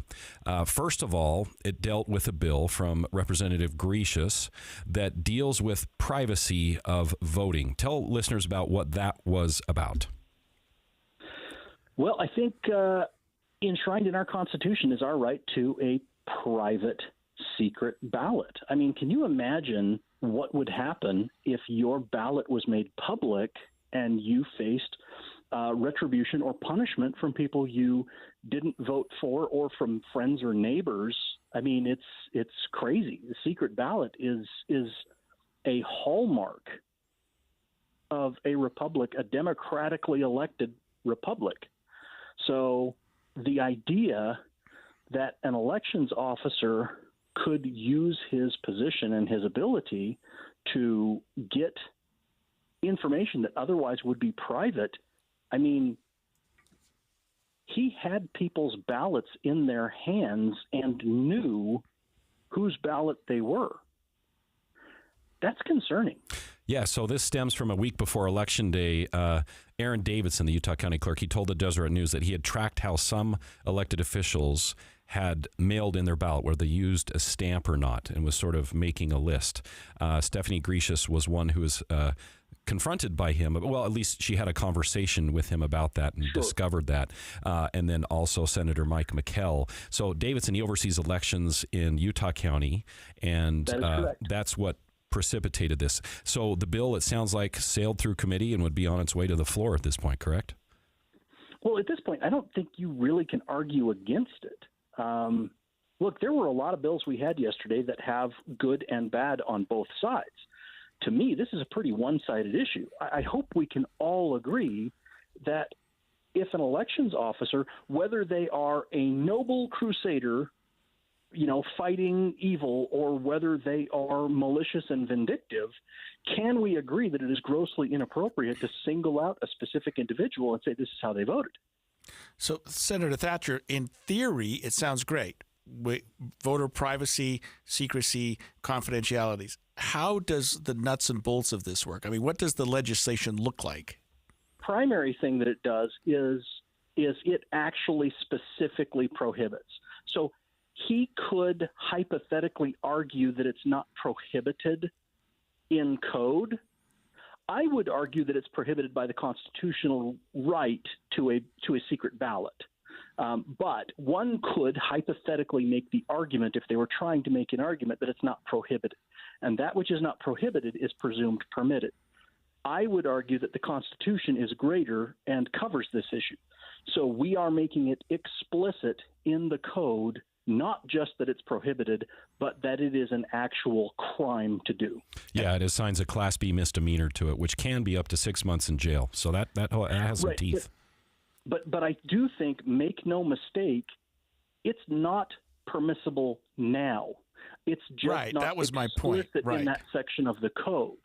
So I still believe that it is prohibited through a constitutional requirement to a private ballot, and it certainly violates ethical guidelines for election officers. But I don't believe that it is explicitly spelled out in code, because I don't think we ever needed it to. And, you know, people want to make this about Mr. Davidson. I would say I'm concerned if anyone does it, number one. Number two, we only know Mr. Davidson did it because he told us he did it. Could someone else have done this and just not gone and explicitly looked legislators in the eye and said, I had your ballot in my hand? Yeah, and I keep putting my lawyer hat on here, Senator, and I apologize, but I'm looking at a quote here from Representative Grecius, who says, if you don't have a specific election-related purpose, then you can't just look up specific individuals. So to me, that creates a little bit of a loophole. You know what I mean? So that an election official can say, well, I did have an election-related purpose, and that is because people should know they should put a stamp on their ballot, or people should know that if they're voting by mail, their ballot might be late. I mean, I can see election officials saying, well, I did have a purpose. I think that they could put up that paper argument, but I don't believe I believe that any judge who looked at it would probably tip their head just a tiny bit to the side and see that it's not three-dimensional. I did actually give an example in committee that we have other systems like this where there is private protected information that is necessarily accessed by authorized personnel, and we have criminal prohibitions against accessing those. So, for example, a lot of the criminal justice databases, if you do not have a criminal case number that you enter, you have to enter the case that you're looking up and your own credentials, and that is reviewed. And there are officers who have lost their certification as peace officers because they accessed that information to find out who their daughter is dating or who cut them off in traffic. If they do not have a specific case that they are investigating that they can tie this to, it is a criminal offense, and they can lose their certification. We do the same thing with medical databases. We're now going to do the same thing with elections databases. All right, Senator, in the next couple of minutes we have left in this segment, there was another topic that came up about postmarking. Ballots coming in, would we receive? Remind everybody what this proposed legislation, what would it do, would it not do, and did it pass? So we have an issue with a certain area of the state of Utah where ballots are routed by the U.S. Postal Service out of state. That is not within our control. Sometimes we'll run bills that say the federal government can't do X, Y, or Z. It's unconstitutional. We don't have that authority. We can't tell the post office what to do. So instead what we did is we acknowledged that this problem existed, and we encouraged those county clerks to make sure to do outreach, make sure to do education, make sure those people know that we can't control when ballots are received, but we can, to some extent, control when they get postmarked, right? Right, yeah. So the postmark is what we use in Utah. We say this shows that the voter made an effort to get something into the mail. This is a specific stamp. It's a government record of when that was received by the government. To turn around and say we don't care what the voter did, we don't care what their intent was, we only care whether or not the U.S. Postal Service successfully delivered those to the clerk before the deadline, well, that's making fewer votes count. Like, that's the exact opposite of what we're trying to do. And some of the pushback that I've heard is, well, we don't like vote by mail. Okay, I get that, and I can respect that. However, I never before having a stroke had thought, what if somebody lacks the physical capacity to go stand in line and wait to cast a ballot. Yeah. Yeah, that makes sense. So you're enshrining or solidifying the vote by mail system. So we're going to break to another segment, but real quick, that bill failed in your committee. I saw that, actually. I was in the room. So we'll stick with the current process, at least. No legislation. That is correct. Well, let's be clear. They're still going to run it. I'm sure they will run it during the legislative session, and I'm sure that they will be able to get enough votes. I'm not sure, but I'm pretty sure they'll have enough votes to get it through the House. When it comes over to the Senate, I currently am the chair of the Government Operations Committee. I've been the chair for the last 6 years. I've been on the committee for almost this will be my 15th session in January as a member of that committee, assuming the president doesn't reassign me. So I've asked for that assignment. I hope that I keep that assignment, and if I am in that position, then I will ask hard questions. But here's the thing. Even though I hated those bills, I still put them on the agenda. I allowed them a fair hearing, and we voted them up or down. So I try to be fair, but I believe that trying to shut down access to voting is the wrong move. And as long as I'm the chair, I'll continue fighting that. Got it. Okay. Coming up on Inside Sources, we also spoke with Senator Thatcher about the Caucus convention system. That's up next. BYU's season comes down to sudden death. Now it's a one-game season. Beat Arizona State for a path to the championship game. Moa running hard, 15 and 12-yard line for Sione Moa. This Saturday, it's do or die. BYU, Arizona State. KSL special extended pregame starts Saturday at 11, and kickoff is at 1:30 on Utah's legacy home of the Cougars, KSL News Radio. Chatting today with Debbie about her experience with 3-Day Kitchen and Bath. Now, Debbie, you had a huge project. How did it go? My experience was wonderful. I worked with Taylor, and if he was my son, I'd be very proud. That's quite the endorsement. What were the details of your project? I had 2 bathrooms done, a new kitchen, and a pretty large flooring project. And did they get it done in the time frame you were expecting? Well, it took 2 weeks because it was a big job. Did the quality of work meet your expectations? Yes, it was excellent. Would you recommend 3-Day Kitchen and Bath to someone that was deliberating on redoing their kitchen or bathroom? I would, and I have already. Sounds like you'd give them a 5-star rating. I did. There you have it. Another 3-Day Kitchen and Bath satisfied customer.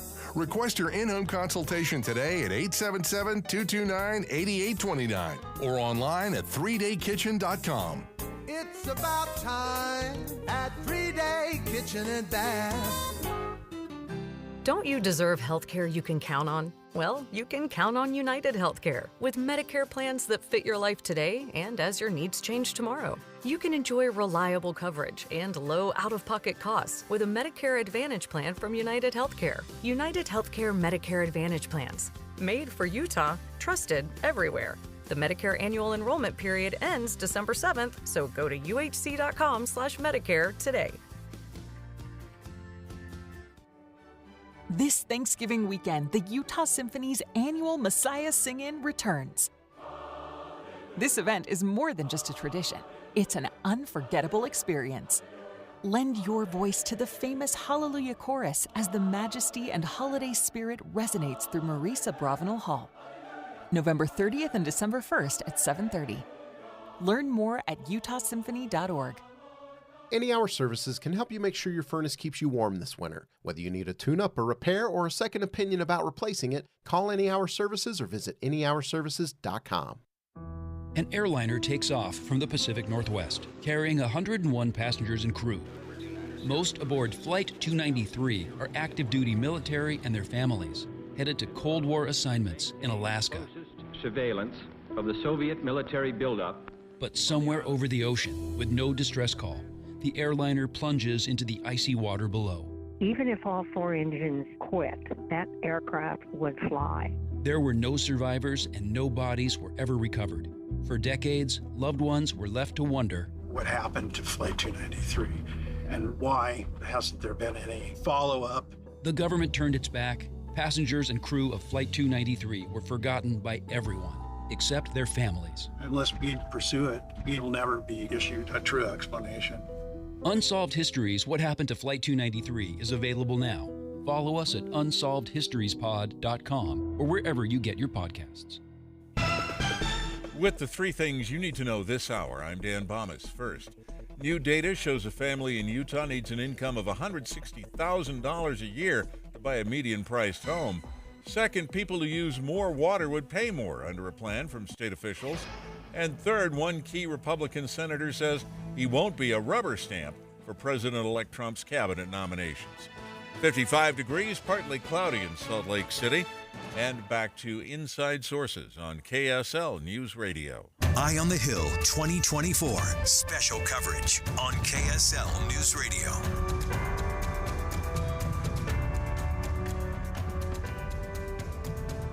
And you're back with us on Inside Sources. I'm Greg Skordas alongside Rusty Cannon. And during our last segment, we were able to visit with Senator Dan Thatcher, who talked to us about the mail-in ballots, how they're counted or whatnot. But he also talked to us about the convention caucus process, and I thought his comments were really interesting.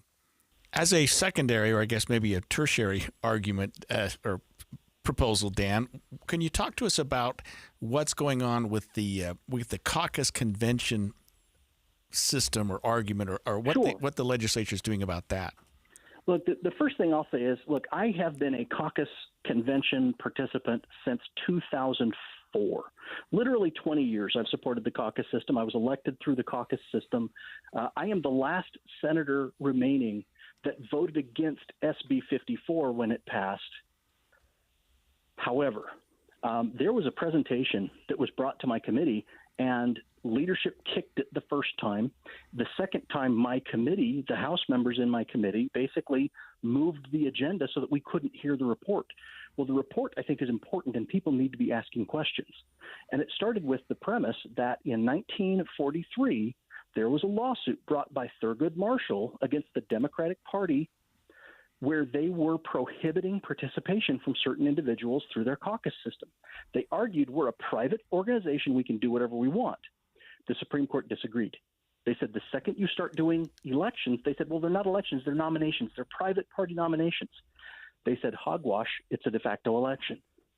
When you're doing elections, you cannot exclude, you cannot discriminate. You are acting on behalf of a state interest.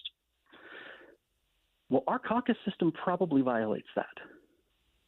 When you look at how many people do not have the capacity to physically participate, you can say, oh, well, we have you can vote remotely now. You can do proxy votes. Right, but there's no credentialing. There's no tracking of that. There's no way to know. There's no security on these elections whatsoever. And make no mistake, yes, the nominating process is concerning, but what should worry us all more is that we do actual elections. Case in point, we just had a Utah County election. Senator Brady Brammer won. Now, I personally believe that Brady is well enough liked and well enough known that he probably could have won a stand-up election for an open seat. Yeah. So this is not a criticism of him specifically or any of the individuals who served from that seat.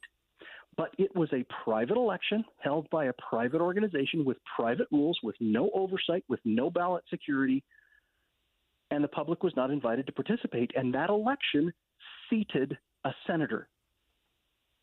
Ironically, Brian Schott, shout out for his excellent reporting. He went back and he looked. That was a replacement election for Kennedy, who was a replacement election for Hemmert, who was a replacement election for Al Jackson, who was a replacement election for John Valentine, who was a replacement for Craig Peterson, who was a replacement for Paul Rogers. Yeah, and so for listeners' clarity, whenever somebody steps out of office and it's not timed with an election, there's a special election held, and it would go to the party, meaning either Democrat or Republican Party, to do, as you say, a special election to elect somebody, and that's done by the delegates. That is correct. Now, incumbents almost always win re-election, almost always. It is extraordinarily rare for an incumbent to be defeated. And so you have to go back to the 80s to find the first time that the public was actually able to vote in an open, free, and fair election for that seat. Now, this is where things get really scary. There are 29 senators. 10 of them won through special party operations. And that spans across both parties, I assume? Actually, no. It's almost exclusively Republicans. Now, yes, we have one now because of Karen Maine. Yeah. So there is one Democrat. But The president of the Senate came in through a special election. The budget chair came in through a special election. The vice chair of the budget committee came in through a special election. In total, 9 of 23 Republican senators came in through special election. Got it. So based on what you're saying, are you forecasting that there are substantial changes coming to the caucus convention system legislatively this session, or are these just discussions to be had? I don't believe so. I don't believe so, and I'll tell you why. I think that the legislature represents the people who elect them, and the people who elect us right now is the caucus convention system. And so when you see the public say that the legislature doesn't represent them, I think that that's probably because they don't elect us. You're saying the delegates do. I don't believe that the legislature is likely to make this change. They weren't even willing to have a conversation about it. They moved the agenda and wouldn't even hear the complaints. They wouldn't listen to the Disability Law Center. They wouldn't listen to Jason Chaffetz's data guy, who gathered and put together this presentation and took days off work to come and do it. So it's probably going to take a lawsuit from outside to make this change, because I believe that it's probably unconstitutional, and someone could probably prove it in a court. You know, in addition to, there's the route of a citizen ballot initiative. We've certainly talked about that over the last 6 months. That's another avenue there as well, I guess. But I'm just, shooting from the hip at this point. And I'll tell you right now, if you think citizen initiatives are going to survive this legislative session, now you're dragging us into a whole nother segment that we need to do. We don't have time for it, Senator. So we will have you back to talk about that one. But now that I am the Republican who opposed Amendment D, so there's that. That's right. I do know you well, and you do. It's fun to watch. So I just want to be fair. Yeah, I hear you. So in about the minute that we have left, just to be clear, the governor, I believe I read where he said he would not support legislation that would upend or get rid of the caucus convention system. It sounds like you don't believe there would be any substantive. I know there'll be bills written, maybe by Democrats or others, but meaning a bill advance and get discussed. They might even pass and force the governor into a veto. Mm-hmm. But we've seen that legislative leadership has the capacity to whip votes for a veto override. So I'd be lying if I said I wasn't concerned. Yeah, well, it'd be interesting to watch. I wondered if this was a theme coming into this upcoming legislative session. All right, it's been wonderful to have you on today. Yep. Senator Dan Thatcher, thank you for joining the show today. All right, take care. So, Greg, he brought up some interesting things, some that raised my eyebrows a little bit. I was going to ask you, do you think that there's some momentum or some appetite for this on the Hill? I mean, do you think that he's going to get anywhere with this? Him getting anywhere? No. Yeah. But the idea, the concept. Yeah, the concept possibly. This is what I wanted to talk about. This is a very sensitive topic up on the Hill. So the caucus convention system, like you mentioned, this is the system we've had. This is the system that currently supports legislators. There will be no public effort to upend that. Discussions or frustrations over how it has gone recently, I think those are absolutely happening, but will there be an outward effort? No, I don't think so. But the conversations are happening, I'll tell you. Yeah, I mean, I'm wondering if it's a problem that doesn't need a solution, or it's not really a problem. I mean, but we did have some interesting things that happened this year, and mostly with the Republicans and their convention system that caused. They're still causing problems if you consider what's happening with the petitions before the Supreme Court and whatnot. Oh yeah. Yeah, it was quite the year, and that's why I think the debate will continue. And so, we'll have to on another show. Maybe we get into it again. Yeah, he was interesting. I mean, it was fun to listen to him. He certainly is outspoken, and I don't know how he does there with the legislature, but it was a lot of fun talking to him. When we come back after the break, we're going to find out where we all have our vehicles registered and if that's going to change here in Utah. Stay with us.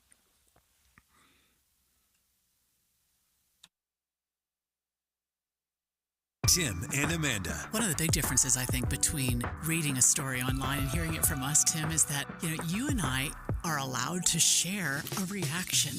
We need to be able to say, what in the world were they thinking? So that people listening will know We feel it too. When we read a story that sounds ridiculous, we're right with you. It sounds ridiculous. Well, we get caught up, I'm sure just like our listeners do sometimes, in death scrolling on social media. And fact-checking it on your own is tough. The great thing about tuning in every morning and starting your morning with us on KSL is you can count on the fact that when that information comes out of the radio in your direction, it comes from reliable sources. It's already been fact-checked. Right. And that's not always easy when you're getting it online. Finding who wrote it, when was it written, has it been updated with the current facts of the day that change sometimes minute to minute, not just day to day. Utah's Morning News between 5 and 9 on KSL News Radio. It's 2:30 at KSL News Radio. I'm Dan Bomas. KSL's top local story this hour. Utah County Clerk Harrod Davidson is defending his decision to disclose the voting method used by several lawmakers even after a bill to make that a crime was presented to the legislature. Davidson argues they never looked at who these legislators voted for, just how they voted, and he says that's public information. If anybody submitted a grammar request on how somebody returned their ballot, it's open in public records. It's not been defined as being private. Davidson tells David Dujanovic he thinks the bill is a result of scorned lawmakers trying to get back at him. Our top national story this hour from ABC News. The White House has announced another $275 million aid package for Ukraine. That package includes anti-personnel landmines. A Pentagon spokesperson says the shift to landmines reflects Russia bringing in North Korean troops to fight in the war with Ukraine. The United States is not a party to the international treaty that bans landmines, but Ukraine is. Your money at this moment. The Dow Jones average is up now 461 points, and this is at the close of trading.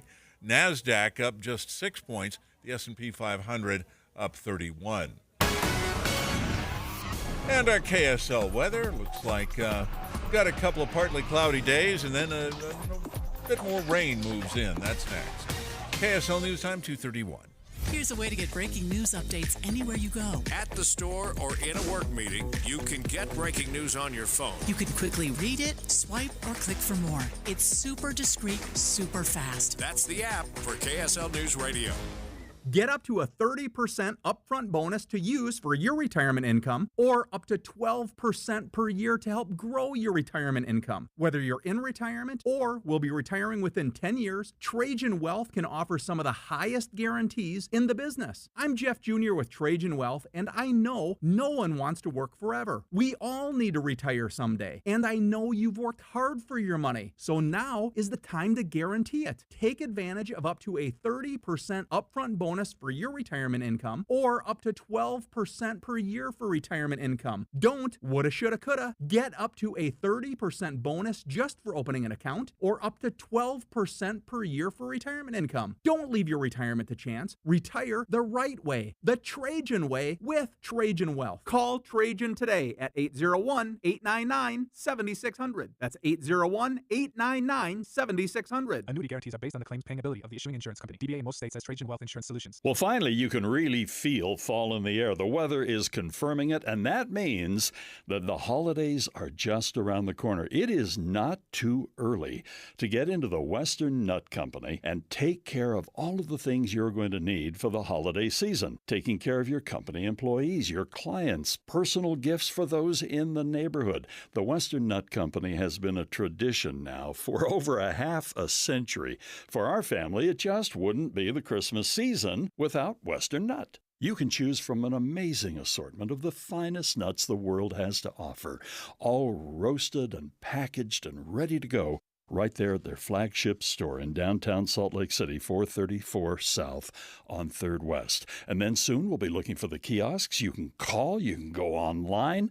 It's the Western Nut Company, the perfect place for your gifts this upcoming holiday season. Don't forget, it's not too early to get into the Western Nut Company now. I let go of about 120 pounds. Mobility's back.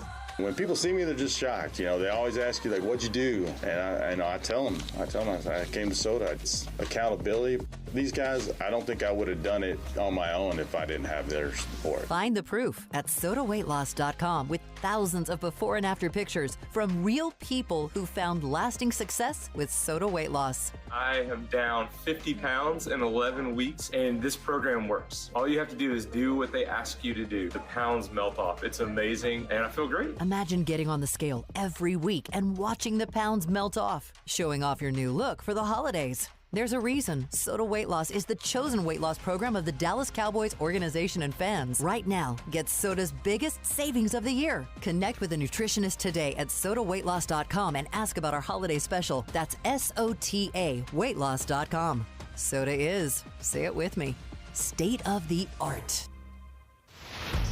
Traffic and weather together, brought to you by Sinclair's DinoPay app.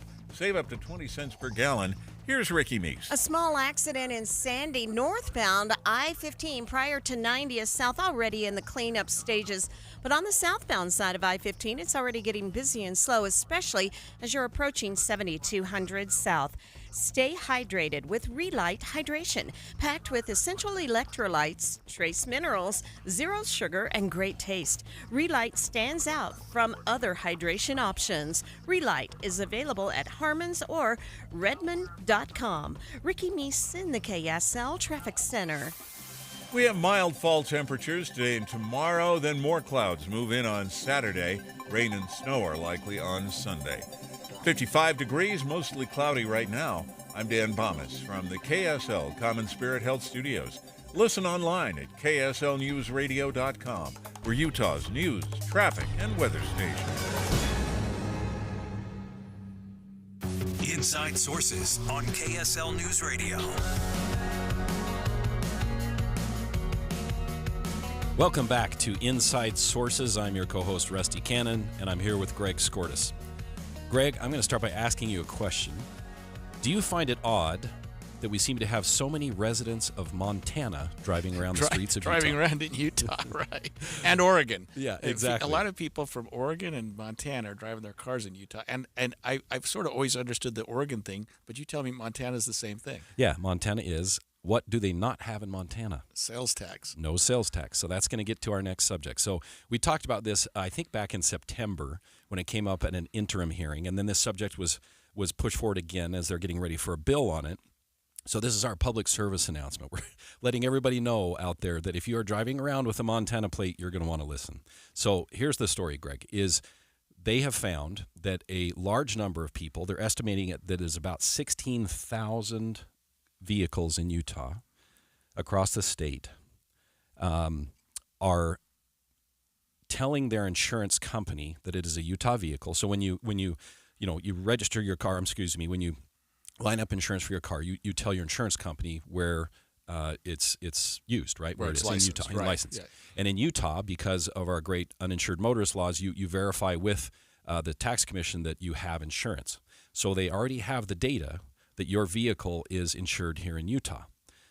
What they're going to do is then match that with the database of cars that are registered in Utah and try to get at the problem that was talked about in that hearing in September, that there are now advertisements coming into Utah advertising something to the effect of go to this website, register your car in Montana with an LLC.com. Right, to where they're invited to, hey, if you're going to buy a $100,000 nice car or whatever, wouldn't you like to not pay the sales tax on that? Which is significant for a car. Yeah, isn't it something like 7%? Yeah, well, your sales taxes in various areas around the state somewhere between 7 and 9. Right. So let's call it 7%. So that's $7,000 on a $100,000 vehicle. Do this and avoid paying the sales tax. And so lawmakers are frustrated that this is happening. It's happening to a large degree, and we can all see that. We know there are not that many Montana residents driving around here. And so what they're going to do, and this is where it's significant, people want to pay attention, they're going to make everybody get straight on this, where you will need to, so what they'll do is they'll match it with that database, and this will happen sometime next year after legislation is passed, where they will then send notice to the registered owner of, the owner of this car with a letter asking them to explain why their car is not, registered here in Utah. Because as you know, as an attorney, not paying that sales tax intentionally is tax fraud. It's tax fraud. It's tax evasion, absolutely, which is illegal. Tax yes. avoidance is not illegal, but right. tax evasion is. Right. And so they will then request They will forgive any past non-registrations, but they'll have a grace period for this. But they'll say, we're asking you to pay the sales tax and properly register the car. And they're going to give a grace period for this. And Senator Kurt Bramble in the committee yesterday talked about that grace period that they'll offer. I'm not sure the citizens understand that they're evading taxes in violation of Utah's law. And to give the tax commission a chance to publicize it, to invite citizens to voluntarily come forward before they get caught in the verification program, because once they get caught in that verification program, I believe that the 100% penalty should be imposed. So I don't know that he's being too kind when he says, I don't think a lot of people realize that they're evading taxes. Why else would they do it? Yeah. You know what I mean? Like, that's what you do. I mean, it's tax evasion. And, the problem with tax evasion is the victim is the people that are paying the taxes. Yeah, you know exactly what I mean? Right, yeah. Those of us drives that up rates register for our everybody cars else. in Utah and just pay the sales tax are paying more, probably, because people are misrepresenting where they purchase their vehicle or so that they're where they live, so that they're avoiding those sales taxes. Yeah, they estimate that this is a $64 million a year issue, meaning Utah is losing out on roughly $64 million in revenue. So where does that revenue go? That is used to pay for roads, right? And it would be only fair to have people that if you're using a car on Utah roads, that you're helping pay for that. And so now if someone has a legitimate business interest in Montana and they make widgets up there or whatever the case may be, then they'll establish that and they'll be in the clear. But I mean, come on, we know that all these LLCs up there or those that have registered in Montana, it's just simply to avoid paying the tax. So what will happen is they'll get the notice, then they will have a chance to pay those sales taxes. So think about that. If you have a $200,000 boat, and this will include boats, sure, you're going to be asked to pay $14,000 roughly. Right. Need to do that. If you do not, and the grace period goes past, then, according to the State Tax Commission, they can then charge you a penalty, which is another 100% of the tax, meaning 2 times $14,000 in this case. $28,000, right. And gives them the statutory authority to go after the back years of registration. So you're going to get in line. Yeah, get in line, and they'll give them that grace period. So the point being, this is going to ruffle some feathers. Right, but it's smart. And you know what? I think the method behind this is genius, because what they're doing, I'm looking at the bill, vehicle registration modifications. Mm-hmm. It allows the State Tax Commission to contract with a designated agent to determine the address for which a vehicle's insurance is tied, to assist the division in determining whether the owner is a resident of the state. So, yeah, you've got Montana plates, but your insurance premiums or your insurance bills coming to your address in Murray. Yes. You know what I mean? So where do you really live? Yeah. And really, under our law, if you do move to Utah from Montana or Wyoming or wherever, the next time when it's time to renew your plates, you've got to register in Utah anyway. So these people are avoiding taxes, and it's a pretty easy cure, because all they have to do is contract with these agencies that sort of monitor your insurance. I mean, every time I sell a car, I get one of these flyers that say, "Hey, yeah, this car doesn't show that it's insured anymore," and I have to say, "Well, that's because I sold it. I don't own it anymore." But they keep track of that, and so this makes so much sense to me. You said they thought it would ruffle some feathers, but I don't know that it will. I mean, to me, it seems pretty cut and dried if you're evading taxes. Yeah, I don't think it'll ruffle feathers for all that are fairly paying their sales tax. Right. I'm saying it's just if you've gone down this road, you're going to get a bill in the mail, and it could be significant. Right. I mean, if you think about a very expensive car, boats, some very nice boats these days, maybe an RV, all of these will be part of this process, and so they're cracking down on this. And it's fair. You're supposed to pay the sales tax because you live here, because you're either doing one thing. You're either not telling the correct story to the insurance company, or you're not telling the correct story to the state as far as registration goes. And they'll forgive, at least on the first iteration during this grace period, they'll forgive all previous registrations. I was going to say, I think it makes a lot of sense in terms of ruffling feathers and causing problems that they're actually giving a grace period. They're giving a timeout. They're giving we're not looking backwards. Correct. We don't care what you've done.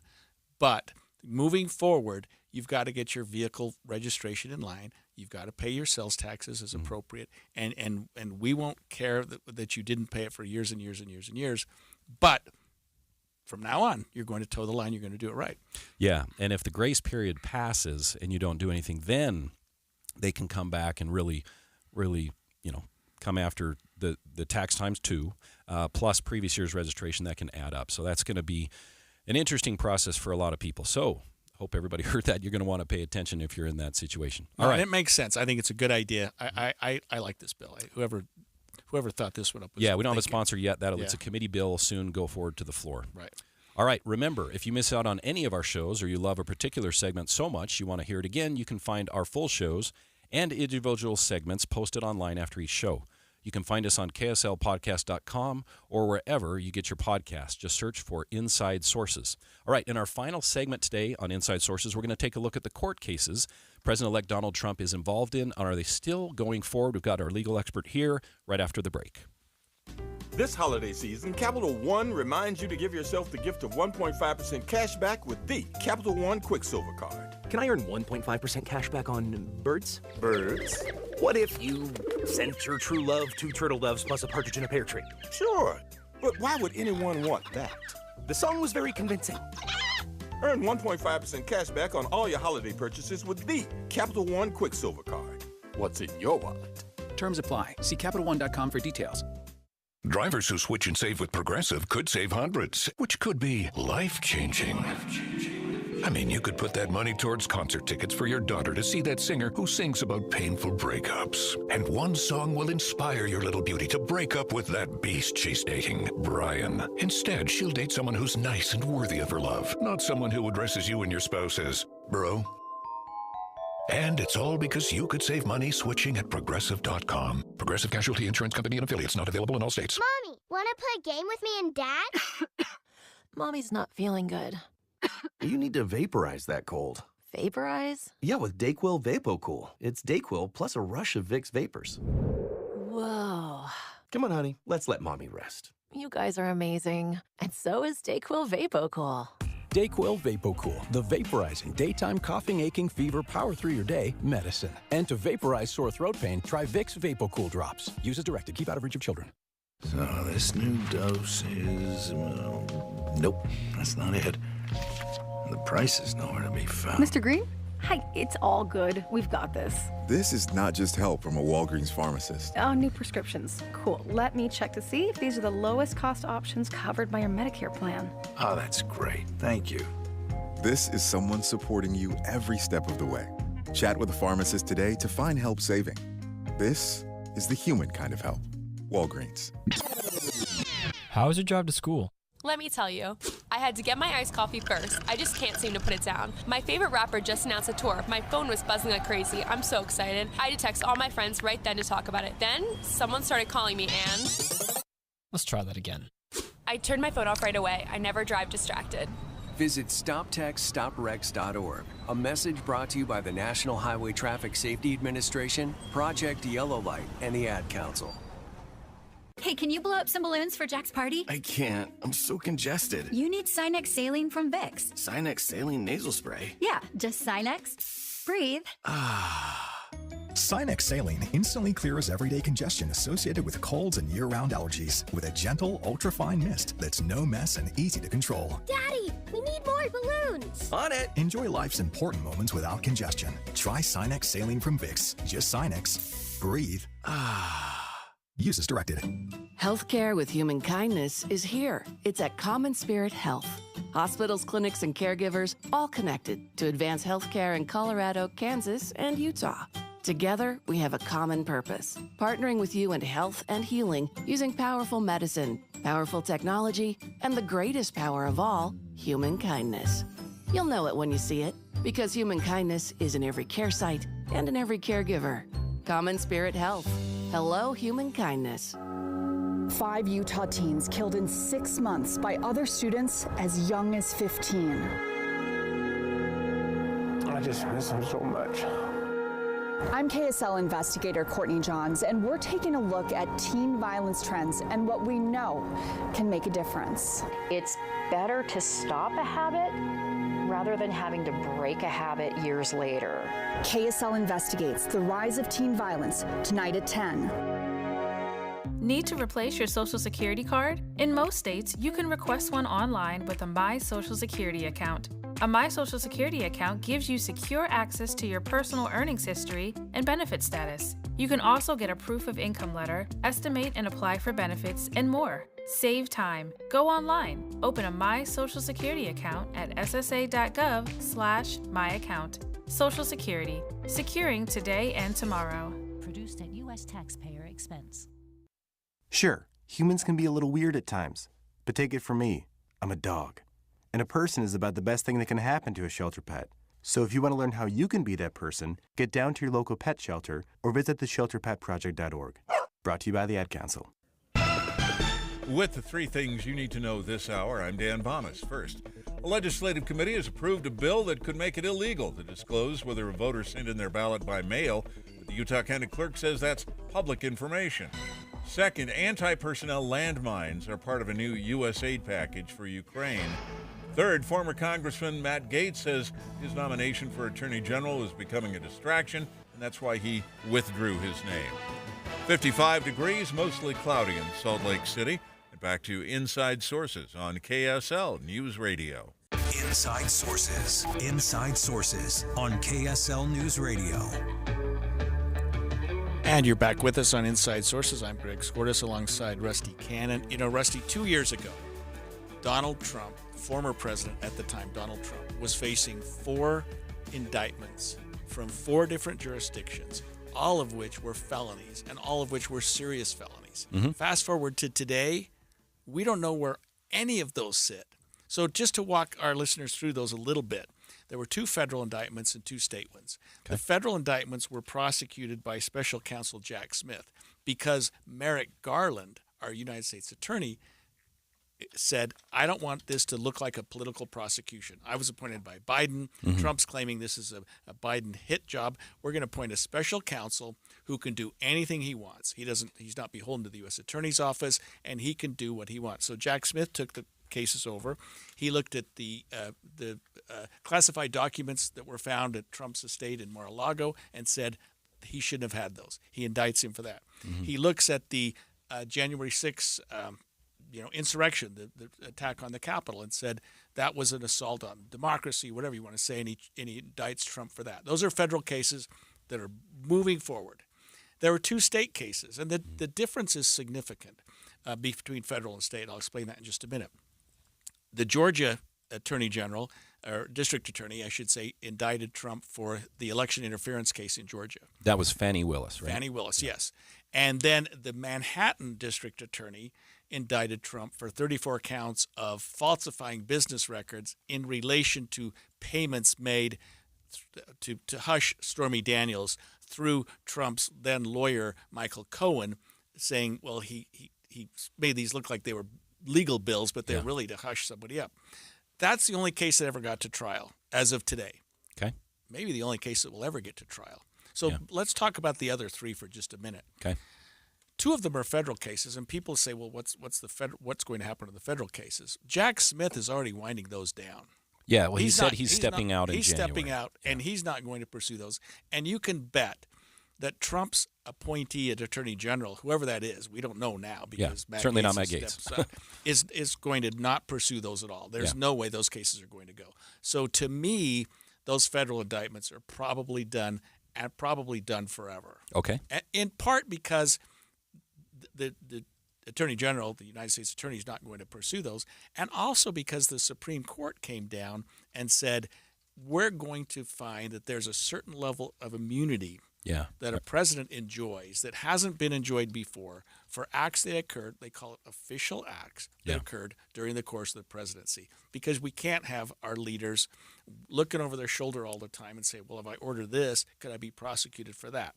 Yeah, which makes sense to me. Sense. Yeah, because Absolutely. you don't want them second guessing, a drone strike of thinking, okay, maybe I can't do this be because charged with a homicide or something. That's nuts. So yes, those cases have fallen by the wayside and probably will never be reinstated.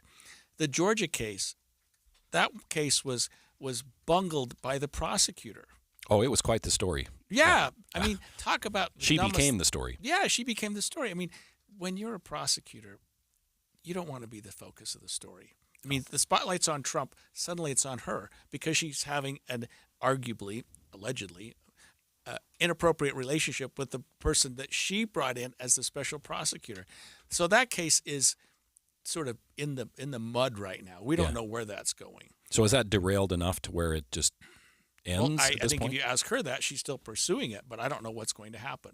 Okay. And frankly, I think most anyone would say, including Jack Smith when he bailed on the federal cases, we're not going to prosecute a sitting president.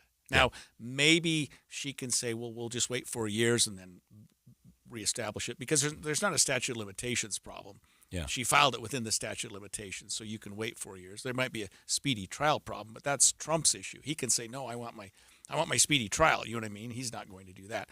Anyway, I don't know that case is going to go anywhere either, just because she bungled that so badly.